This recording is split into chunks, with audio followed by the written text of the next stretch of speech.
What's going on? Dylan Conrad, Metabolic Mama Secrets. Today I'm going to talk to you about traveling on track. Before I get into that, if you're watching this on YouTube, please like, subscribe, turn notifications on iTunes, Spotify. Click that bell button, follow, write a review. That'd be amazing too. It helps the algorithm, helps me help more people like you. So, sorry my voice. I'm just getting over a cold. Which seems par for the course for a toddler that just started preschool. They're just basically sick the whole first year. And but anyways, obviously we have the holidays blasting off next week with Thanksgiving, and the world is open. So wherever you are, it seems to be everyone is going to travel or, have people in town. So I want to give you a guide to put yourself in the best position to succeed. It's not about seeing progress, right? It's not seeing the end result. It's about putting yourself every single day in the best position to succeed on your goals, right?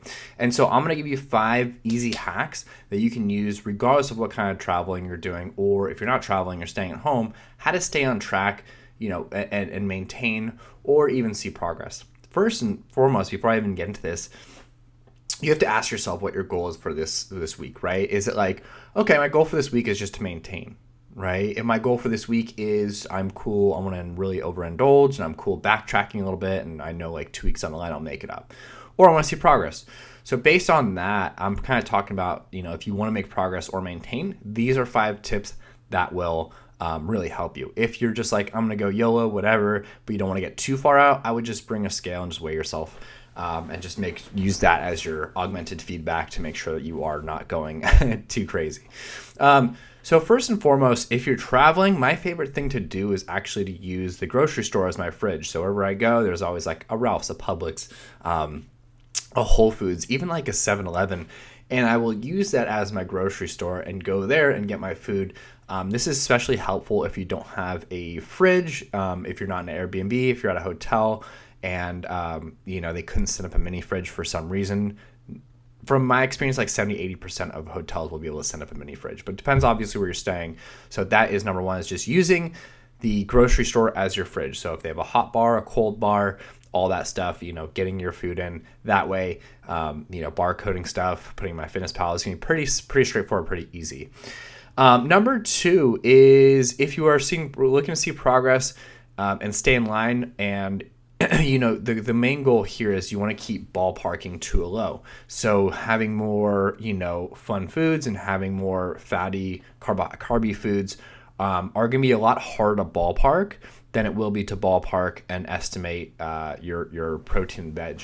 So I would stick with protein veg at those dinners or that time where you're eating out. You really don't know, because you know that they're basically going to add oil on there, right? So you can just put oil in there. Excuse me. And and protein veg, especially in protein, will be very easy to estimate because it's very voluminous. So like if you're watching on YouTube, a piece of chicken that's this size versus that size is not going to be much more different in terms of its macronutrients. If we're looking at like a fattier cut of like beef, if we go from here to here, it's going to be the base of the same distance of volume. It's going to be a lot more lot heavier, right? A lot more macros in that fattier cut of meat. So number 3 is do an anti-inflammatory fast. So if you're like, so this is specifically great for Thanksgiving, because like it's not the actual meal of Thanksgiving, it's like the cheese and the crackers and the breads and like all that stuff leading up to Thanksgiving. So doing an anti-inflammatory fast where you're just having power foods. If you don't have my power food list, DM me on Instagram or Facebook and I will get you that ASAP. But sticking with power foods throughout the day, and then at night, having more fun foods, more cheat foods. First of all, those power foods will keep you very full throughout the day and even going into dinner. So you're not going to want to eat as much. But you can still enjoy a large, satisfying meal with pumpkin pie and, turkey and gravy and all that stuff. Number 4 is pack your protein. So traveling, I have a very wealthy client that pays me to basically just like do everything for him. So I'm calling the hotels ahead of time. I'm talking to his chef about what I need him to prepare. I'm basically quarterbacking all his food, so he doesn't have to think about it. I can just text him and be like, hey, eat this. But the main thing is when he travels is protein. That's like the hardest thing to get in when you travel, right? And so I always have him pack protein bars. So I don't like the processed ones. Like I don't like, I mean, if you're going to get a protein bar, I mean, the best power food one, but it has shitty macros, to be honest with you, is the RX bar. I would go rather make your own, right? So I'll have a chef make them some. They're like really good macros, very, very lean. Or you can go like Epic bars. Those are really not processed, very healthy. Even some like paleo bars are really good in that case as well. So I would go with that, pack some proteins, and then I like Vega Sport for my protein powder because it's very anti-inflammatory, it's vegan, and it has really good macros. I think it's like 40 grams of protein for 180 calories or something. So really good macros on that one. Number 5 is right when you arrive in your location, or if you're traveling by plane, but if you're traveling by car, you can just hit this beforehand if you have enough room in your car, is to hit the grocery store, hit Instacart. And you want to have stuff that you can kind of take with you. So like baby carrots, lean turkey, breast, like the deli meats. And a lot of other, if you like Greek yogurts and that type of thing, that's something you can pack.